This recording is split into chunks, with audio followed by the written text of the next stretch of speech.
C'est la première fois qu'on entend un leader prévenir son peuple, que dis-je, mettre la pression sur son peuple pour porter son combat. Si vous ne sortez pas le jour J, moi je rentre chez moi, je ne vais me sacrifier pour personne. Ainsi a parlé Ousmane Sonko, parlementaire et jeune leader de parti d'opposition.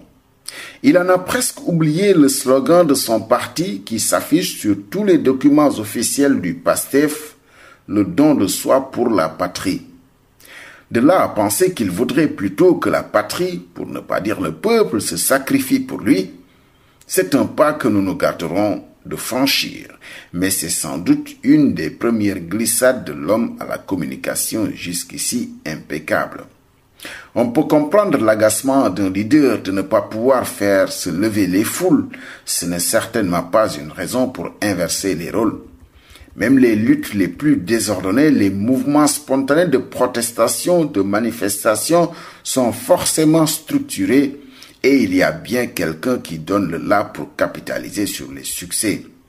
Un leader se dresse, même seul dans son combat, au nom du peuple et pour le peuple. Il a bon dos d'ailleurs, ce peuple justement, pour lequel on semble vouloir se prêter à tous les sacrifices quand on le sollicite. Le camp du pouvoir actuel ne fait guère mieux. Illustration avec le ministre du Tourisme, par ailleurs responsable de premier plan des jeunesses de l'APR. Mais qui donc va arrêter Mamba Ignan, qui parle finalement comme un procureur, un préfet, une autorité administrative pour prévenir et défier des aspirants à manifester?